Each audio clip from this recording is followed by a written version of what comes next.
Hey, everybody. Thank you for joining me today on this presentation on 5 best practices for data migration. Before I get started, I want to thank our organizers, the Dynamics User Group and MS Dynamics World, for inviting me to present to all of you. And without further ado, let's get started. I'm AJ Ansari, and for those of you who haven't met me before, I am the Chief Operating Officer and a business partner at DSWI. We are a Microsoft Dynamics 365 Business Central, Power Platform, Power BI, and Copilot partner. And I am also a Microsoft MVP for business applications, more specifically within it for Business Central since 2018. I have a beautiful family. We've got an 11-year-old and a 6-year-old.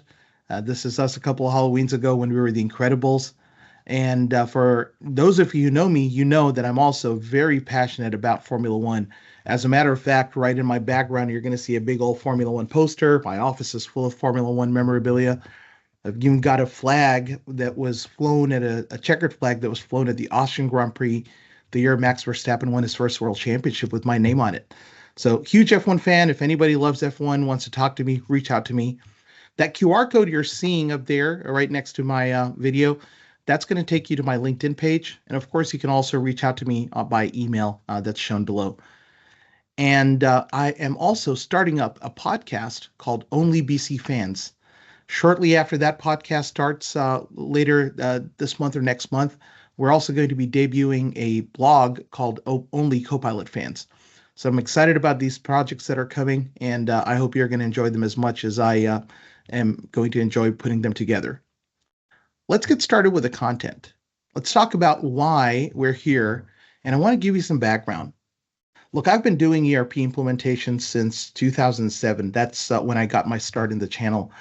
And there have been some challenges that have been almost consistent throughout all this time.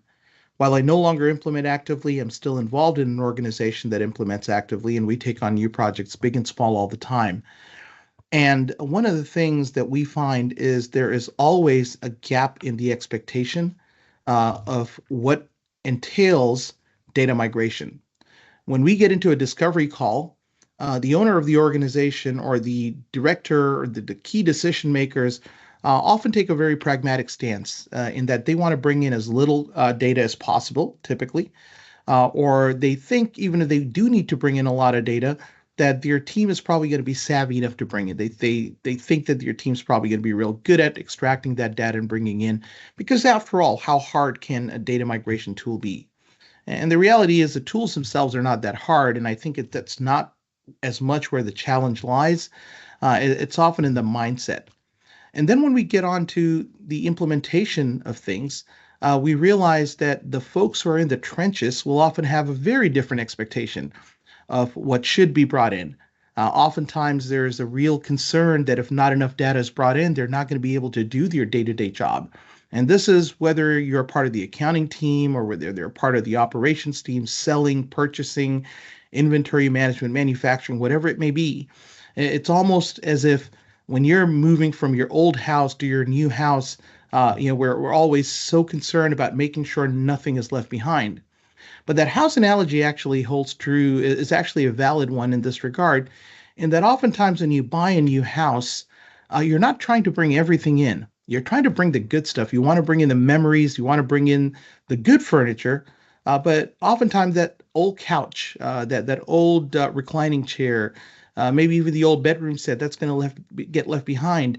And you will take advantage of the opportunities that you get with the new place, that new layout, to buy furniture that goes well with it.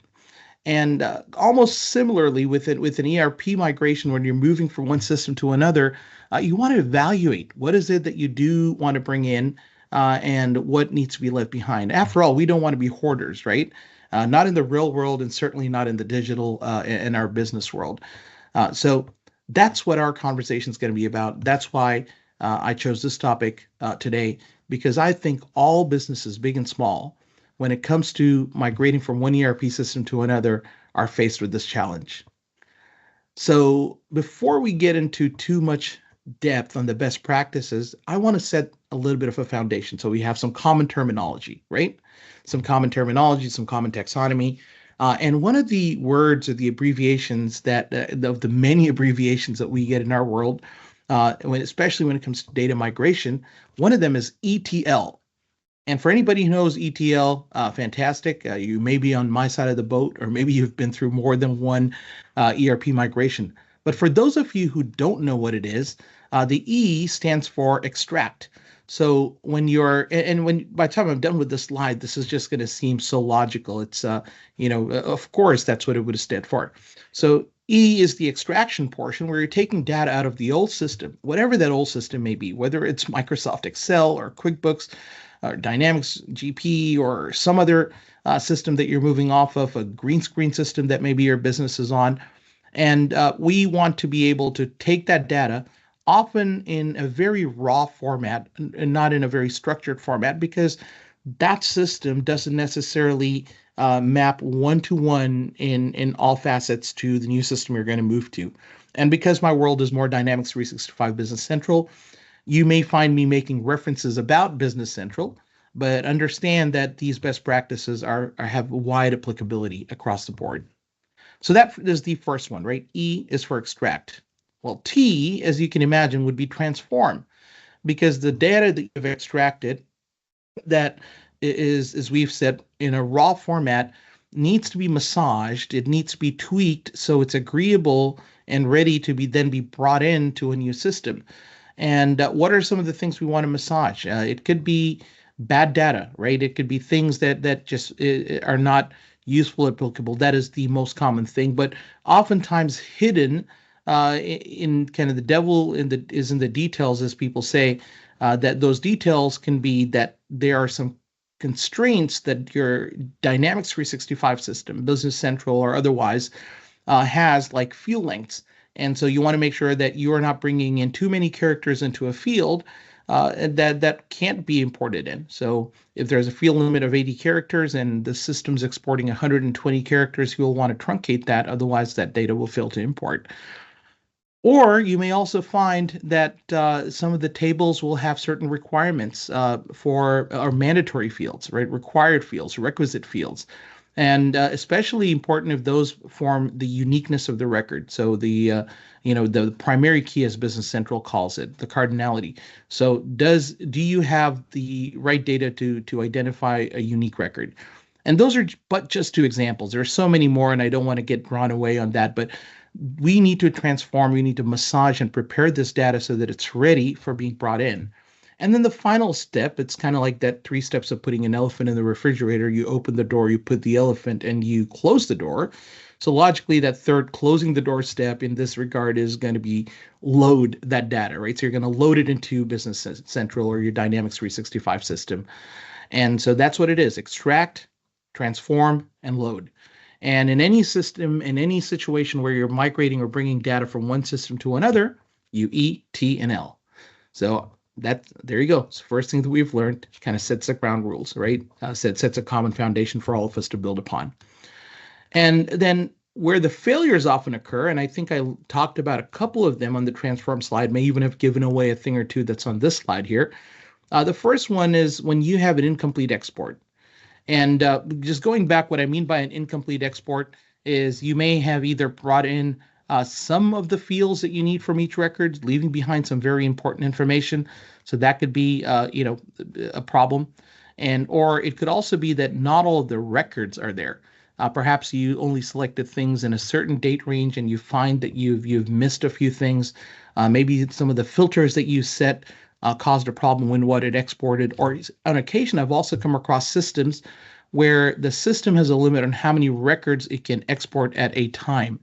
And so if there is a limitation on that, then of course you'll find you may need to do bits and pieces. You may need to do multiple exports to be able to capture everything that's in the system. The other problem that you have on the transformation side, and we alluded to a few of those before, is that in some cases, if you decide you're going to bring in some information from table A and all the information from table B, let's use the example of table A where it is a salesperson table, and table B is a table containing all customers. Perhaps as part of your export in your transition, you decided, let's not take forward any salespeople who are no longer with the organization. Perhaps they were there at some point in the organization. and they left, and now that you're moving to a new system, there's really no need to bring them in. At first glance, that is actually a really good idea. You don't want to bring in stuff that is now obsolete. But if you've forgotten to reclassify some of those customers from the old salespeople, and your customer record, which is your table B, references a salesperson that is no longer the organization and no longer in the salesperson table, that can create errors when you're trying to bring it in. When the data is being validated, Business Central or your Dynamics 365 system will look at and go, you're referencing something in this table that doesn't exist in the other table. So that could be one problem.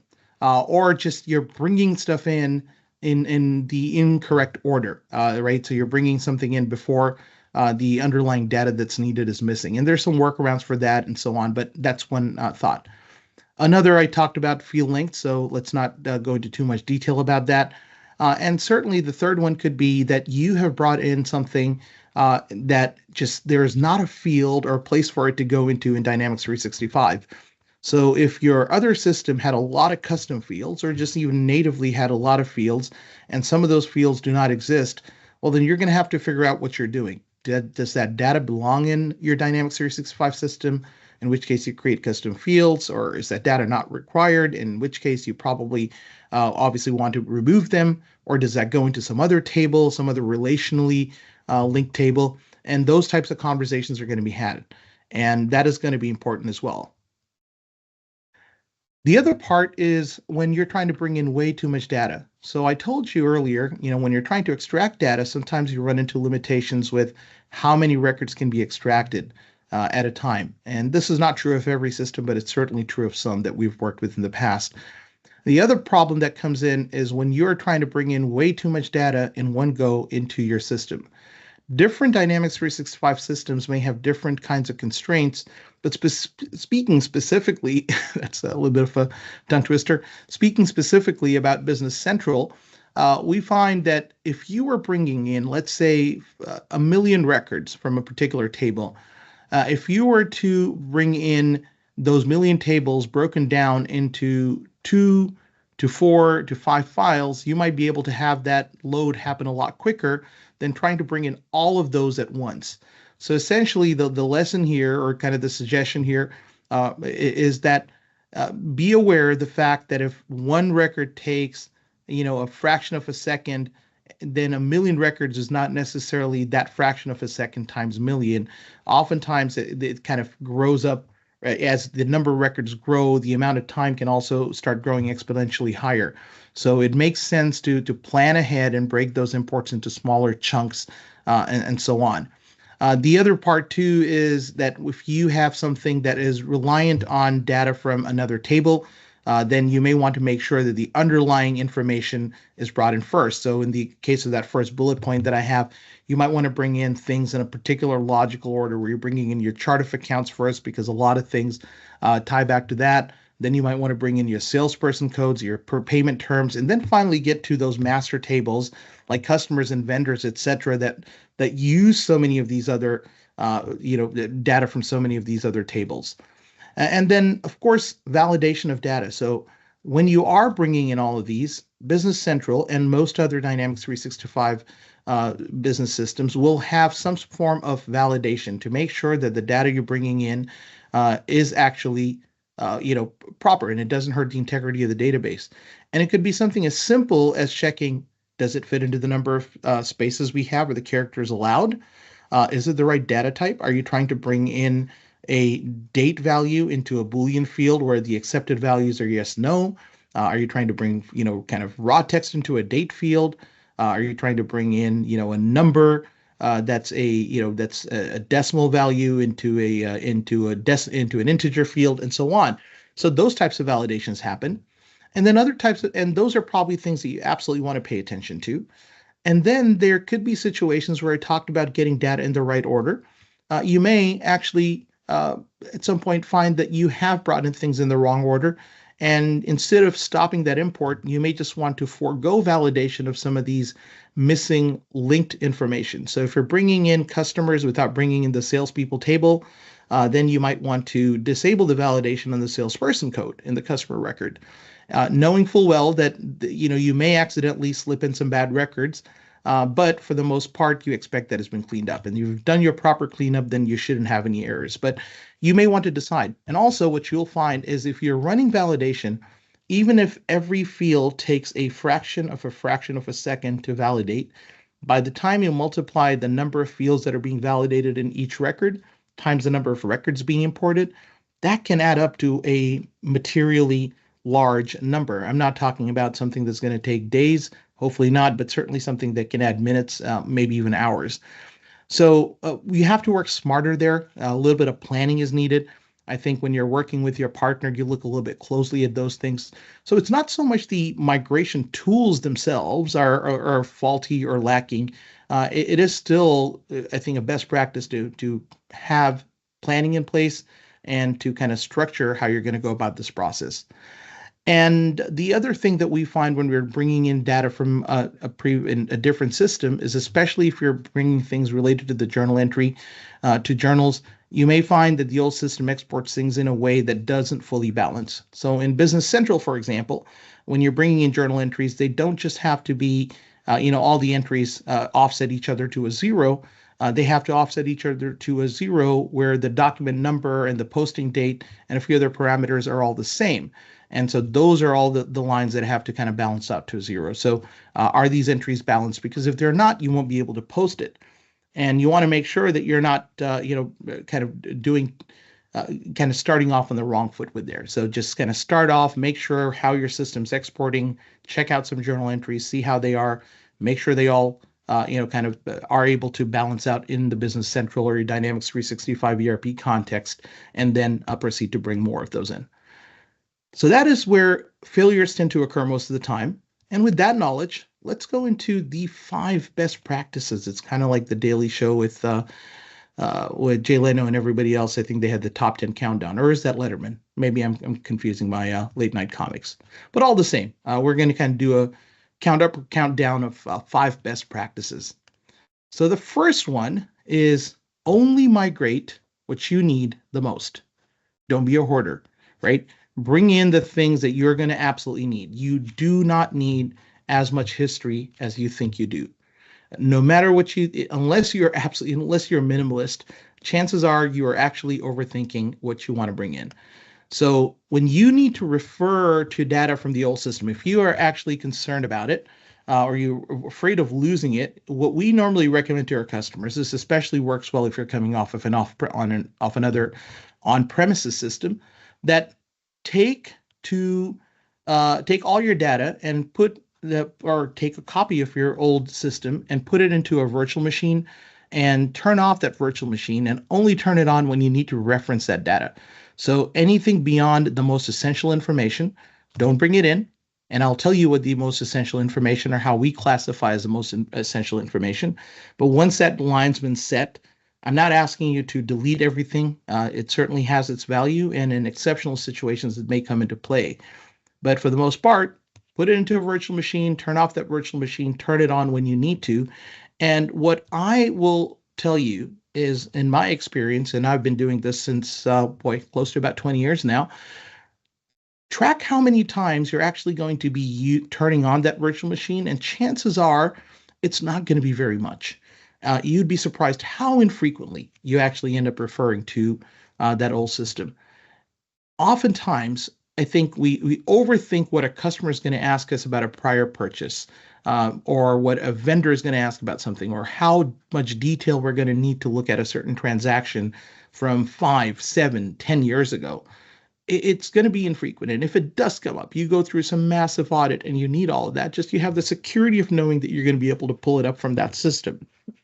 Instead of spending all that time and money, it's not just a function of time, it's a function of time and money. So there's cost. It kind of almost doubling on cost there, right? Your labor cost, and then the hard dollar cost that you're going to pay your consultants or your partner to be able to bring all that data in. I think you want to reconsider that if that's what you've had your mind on. While you were on that topic of how much to bring in, this leads us into the second best practice. I want you to follow what I call the fiscal year -2 rule.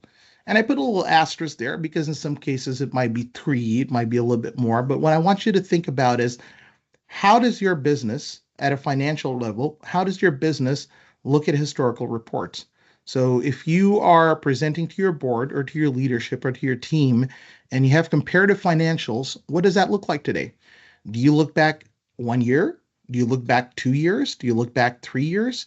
Uh, Whatever that report kind of looks like, that could be a good guide for you. And oftentimes I find most businesses do 2, maybe 3 years of look backs and comparative financials. I also want you to consider the fact that with most of those look backs, we are not actually going to be looking at every single debit and credit in those general ledger accounts, do we? No, we were actually going to probably summarize at some level and kind of aggregate and summarize at some level and look at that collective data. And we'll talk a little bit more about that on the next slide. But as I said, most businesses are going to compare financials for the current year against 1 to 3 years of historical data. And here, again, we're talking strictly financial or general ledger data over here, right? So from that context, we want to aggregate it. We want to start importing the open balances. So let's say we're in the month of August 2024, like we are now, and you had to bring in that historical general ledger detail. So what you want to go and do is either start off from exactly the start of the year, 1/1/2022, or kind of maybe just say 12/31/21, depending on how you want to do. There's some pros and cons to doing that. Essentially, you want to set your opening balance, and then you want to bring in some historical data. And how much and how little do you bring that in? That is going to be the topic for our third best practice. And so I want you to remember net change per GL account per period. And what's that period? In most contexts, that period is going to be a month. Now, you may have it be at a different time horizon, but I often find that we're talking about months here with most businesses. So remember, net change per GL account per period. So what we want to do is when you're starting to bring in things, let's say you're starting off with the opening balance as of 1/1/2022 or 12/31/21, you want to bring in all the opening balances, right? And then at that point, you want to bring in for 2022 and for 2023, because those are your historical years, you want to bring in net change per GL account per month. We don't want every debit. We don't want every credit. That becomes very cumbersome. Now, what I also want you to do as a best practice, I didn't state that specifically, but as you're bringing them in, I want you to reconcile with the trial balance every single month that you bring in. Don't bring in 36 months at a time, 24 months at a time, and then try to reconcile it, because if something doesn't match up, then you're looking for a needle in a haystack.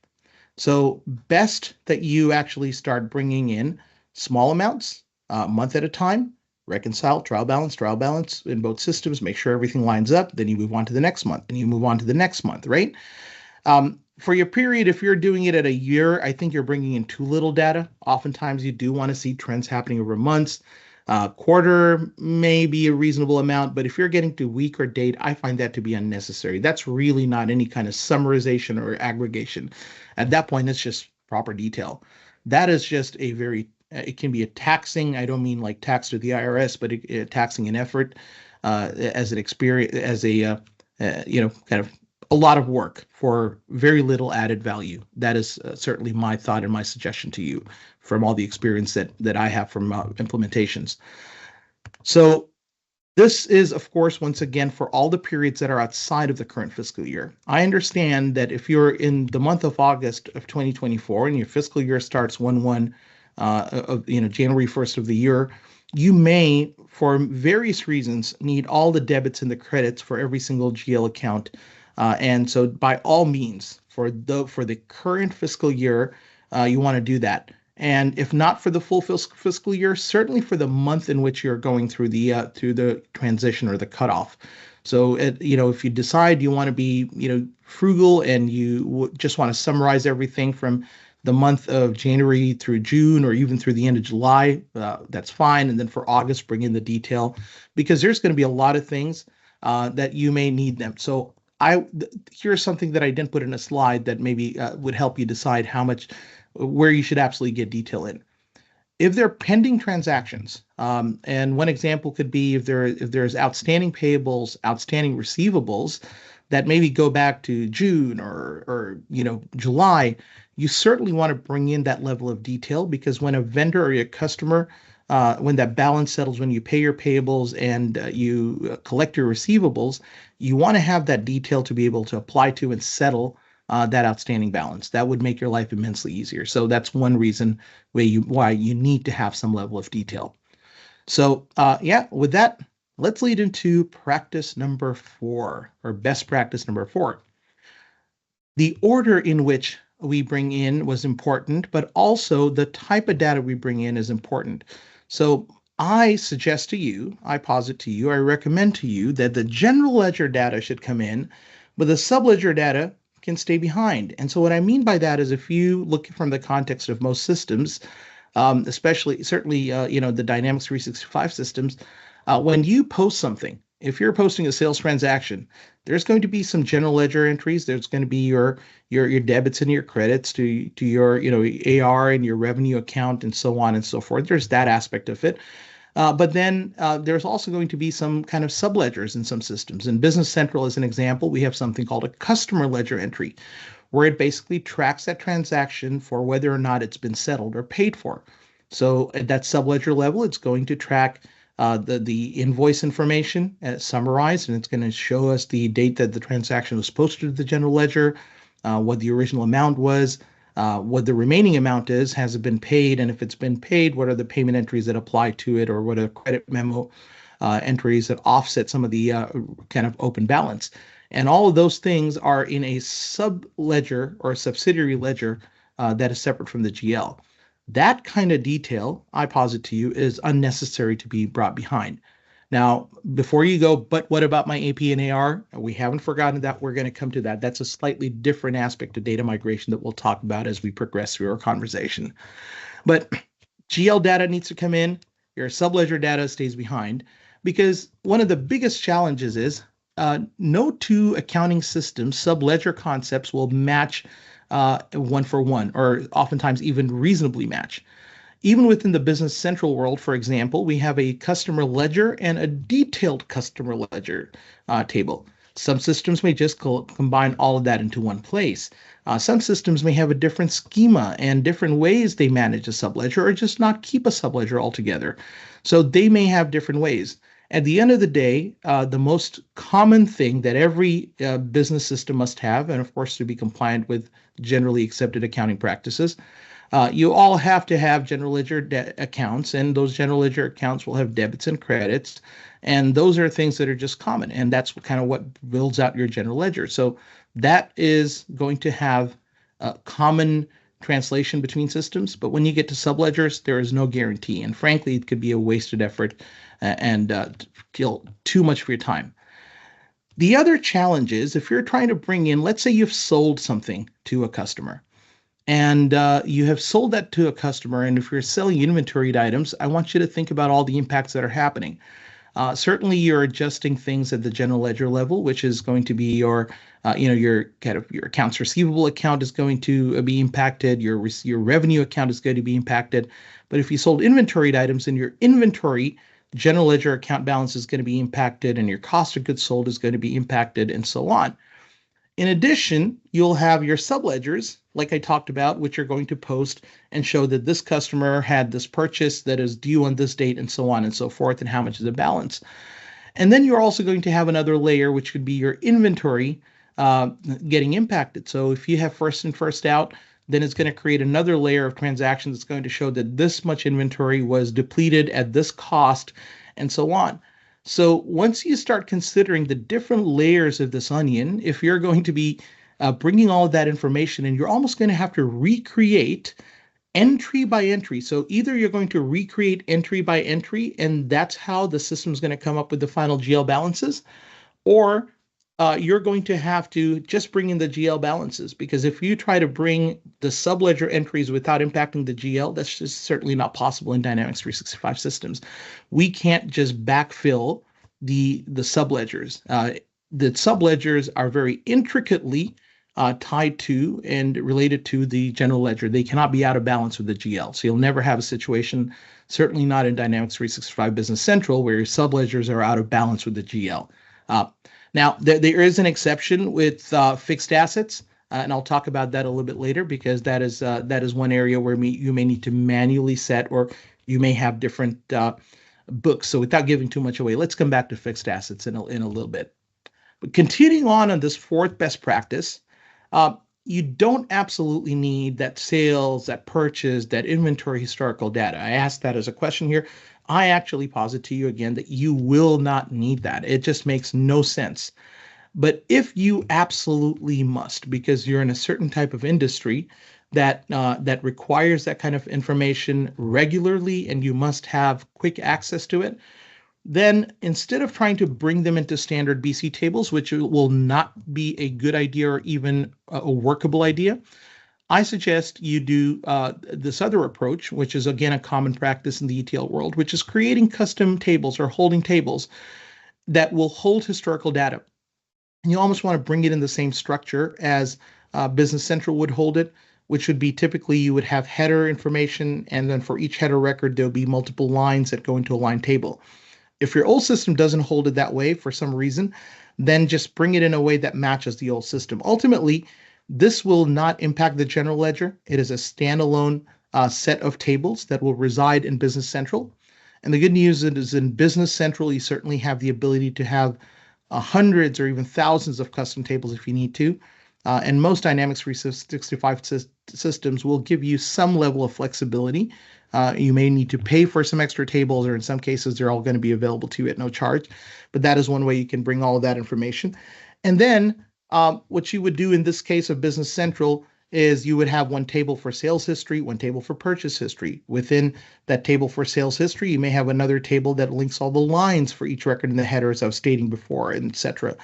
And when you do need to aggregate and present reporting together, historical and new, you may need to create some custom reports. And those custom reports could be built in a tool like Power BI. Oftentimes, Power BI will be a great way to mix and match data from different sources. Or if you must and you absolutely need to, you can build your custom reports in Business Central or your Dynamics 365 system. Now, I also want to highlight, this is not meant to be an ad, certainly for any kind of ISV, and this is not a paid endorsement. But one of the tools that we have looked at, and there may be others that are similar to it, is a tool by E1 Software called PopDoc. And lately we've also looked at that very closely and suggested that to some of our clients, because what they basically do is kind of use the power of Azure Data Lakes, and they have all this data from disparate systems that can be married together into common reports, so allowing you to merge data from your old system and your new system and a bunch of other things, and give you some quick reports, especially helpful if you're sunsetting your historical system and not going to have access to it easily. So keep that in mind. Otherwise, this practice has also worked really well, and it's served us well. It takes a little bit of effort, but because it's not going to have to balance with the general ledger, it gives us great freedom in just creating records as they're needed, and then you would create reports as you need again to be able to analyze and view that information. This leads us into best practice number 5. Know when to migrate what data, or the order in which you migrate. I alluded to that before, but I want to make sure we highlight this. This is really important for a smooth transition, for a smooth migration experience. Start off, of course, by creating, I didn't say that here because it's not a migration step, but you start off by creating what are called accounting periods, because most accounting systems need something like that. And then you want to bring in your chart of accounts. You want to send that. You may want to make some changes. A lot of times this migration experience will also be the time when you decide to either eliminate old accounts, split some accounts, or more likely than not, merge some accounts. Now, you may also come from a system that doesn't support dimensions like most Dynamics 365, Business Central, Finance and Supply Chain, or even many other modern ERP systems support. And so if you're coming from a system that supports more of segments, where your general ledger account number was an natural account number hyphenated with some segment and then hyphenated with another segment, etc., and you're moving into a construct where you have a natural account number, and that's just the account number, and there's nothing more there, and then another table called dimensions will have all that other information, then you will find that your number of general ledger accounts will drastically cut down, and the account numbers will also probably have to cut down. So what you'll need to do as you're importing those chart of accounts is you're going to want to build some proper mapping as to what the old system's chart of account reference was and where this data goes into Business Central. And that mapping is going to be really important when you're bringing in other information as well. So if you have something else that references that account number, such as general ledger transaction detail that we're going to bring later, that has to be reflecting, or that has to use the mapping to properly map the information to the right table, or to the right general ledger account number. And so you may even find yourself building that mapping table inside of Business Central or your receiving ERP system, or you have to manually do all that mapping outside in some kind of an Excel spreadsheet. After you've built all that information, and then you're going to bring in the supplemental or a subsidiary data and the master data. So the general ledger transactions that you're going to bring in, the master data being your customer table, your vendor table, those things are called your master data, right? And your item tables, etc. And that's going to come in. Also, then we're going to start bringing in transactions. So as we were talking about before, remember that net change per account per period per account. So we're going to bring in those summarized net changes for the closed financial years. And so we're going to bring them in period by period, as I told you before. You want to validate the accuracy of all that data, make sure you're running your trial balances, checking everything is good, then move on to next period, and not all at once. And what you also want to do is, after you bring in each period, once you get to the end of the year, you can run your close processes in Business Central. And you can see, after you've run your close processes in Business Central, does that match what the closed numbers look like in the old system? And if you're doing it right, that should match everything. So you do that, you bring in your 12 months, close that year, and then bring in the next year's, and so on and so forth, right? And if you do have available, you can import some GL detail for closed months in the current fiscal year. And if you don't have that available, you'll probably need to bring them in closer to go live. So if you're going live in February and you haven't yet closed January and you don't have all that information, you could go live. Your financial reports will reflect accurately through the last closed period. But then for the periods that are not closed, you will just need to wait on running those financials, or run those financials in the old system, or just understand that you will need to true those up. It's all going to be still debits and credits per general ledger account per period. We are not trying to bring in the transactions that were created at the sales level or the purchase level. And of course, we want to account for the validity of all that information.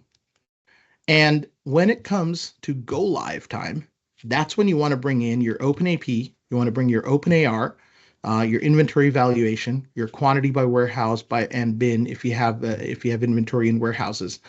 And when we bring in the open AP and open AR, the way we do that is there's a washout kind of process, especially in the Business Central world, where you would bring in actually, you know what? I don't think that would make a lot of sense for people who are not using Business Central, and gets oddly specific to BC. But your partner will help you import your open AP and open AR so that it will set both your the amounts that are in your AR and your AP general ledger accounts, and it will also update the subledger on the customer and the vendor side to indicate which invoices are overdue, how much amount is left to be paid or settled on those invoices, when those invoices are due, etc. So when you are settling your future AP, or you receive AR payments, at that point you'll be able to apply them, and that you'll also be able to correctly run your aged receivables and payables reports. And then once you have gone live, then you'll have the opportunity to bring in the same way data for any months that you've closed subsequently that were not closed at the time of go live. There may still be historical periods, of course, but you just didn't have those months closed out in the old system. I can't remember if I put this into the slide, so I'll also address it. If you have open or in process sales or purchase orders, let me just see if I don't. If you have open sales orders or purchase orders, you may want to consider either kind of creating them in Business Central, or you may want to close them out in the old system and then bring them as open AP, open AR. I don't recommend doing partials in one system or the other. Just either recreate them in BC and kind of start that process anew for that sales order or purchase order, or close them out of the old system and then bring them in as AP, AR. And I personally feel those are actually a good learning opportunity for entering POs and sales orders and sales invoices into the system. So oftentimes, it's an opportunity for your users to get some hands-on time entering some real transactions without impacting the general ledger. And then you can, as a partner, if you're a partner, you can help validate the work that they've done and if they need to be doing things a little bit differently. Are they using the right dimensions? Are they using things the correct way, etc.? I want to wrap up with some other considerations. One of those is mapping, as I highlighted before. People will have situations where you're coming from an old system with far too many general ledger accounts, and you need to be able to consolidate them into fewer ones, or account numbers have changed, or whatever the case may be, they've split. So you want to make sure that you are applying some kind of a mapping, and that mapping you may decide to either do that outside of your ERP system or inside. I would recommend this is, I don't know that this is necessarily the only way to do it, but my recommendation tends to be build your mappings out in Business Central. So if you had to do one more import, two more imports, three more imports, or something else change, and you realize after you bring in some information that they've made corrections in the old system, you need to bring those in again. You're not going to have to manually reconcile everything. The mapping can help you quickly get the right information into the right accounts. And so it's a one-time effort, and then going forward, those mappings can be extremely useful.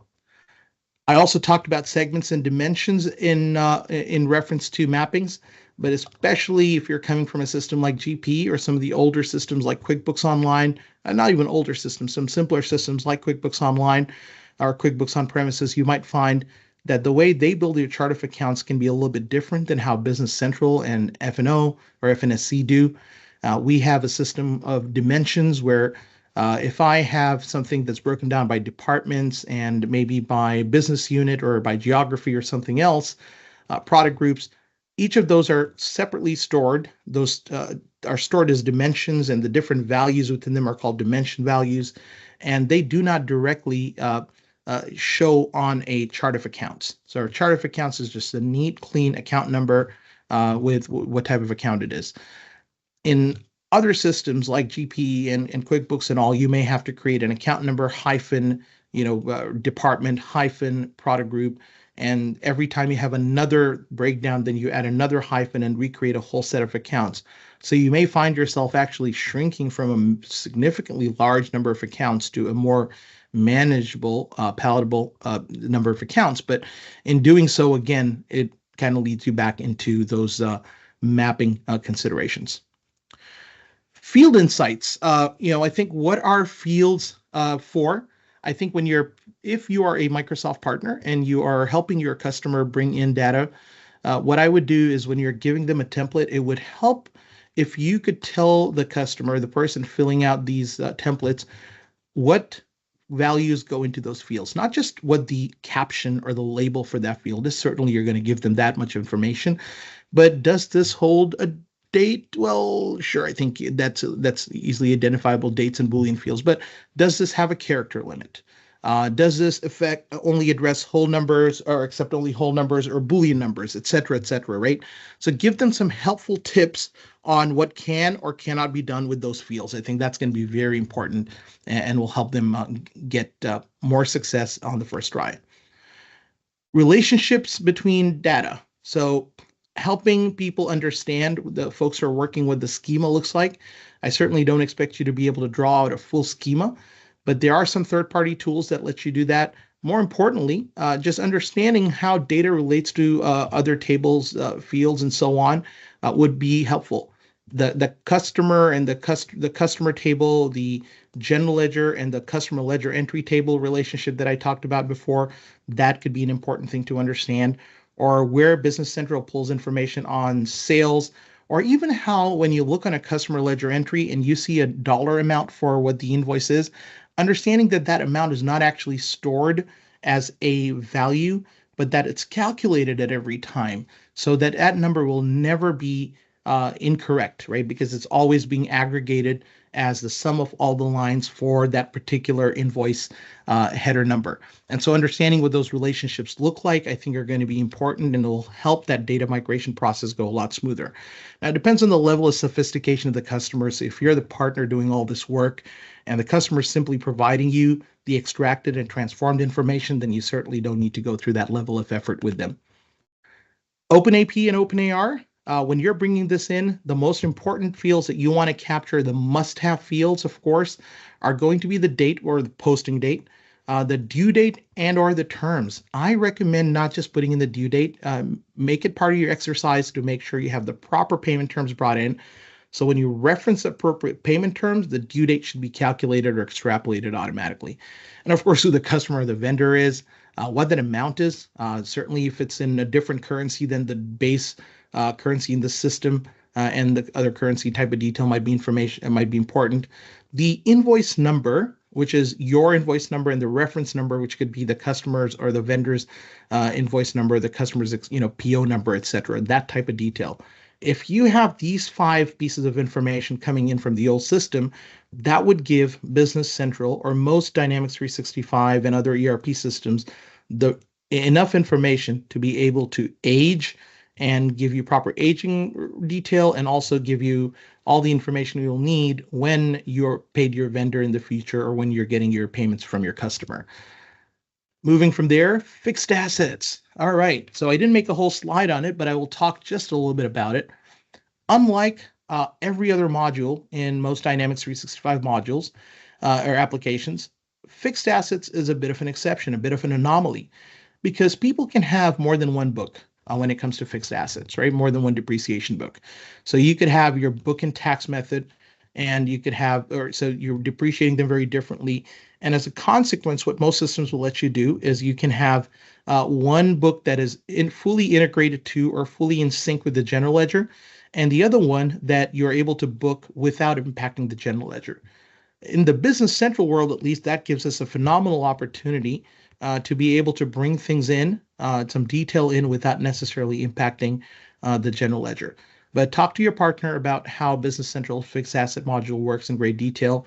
As a separate aside, I would say that it is actually a very easy to learn, but very useful module in the Business Central world. Once you start using it, you'd be surprised at how well it integrates into the AP side, how well it integrates into a lot of functions and features.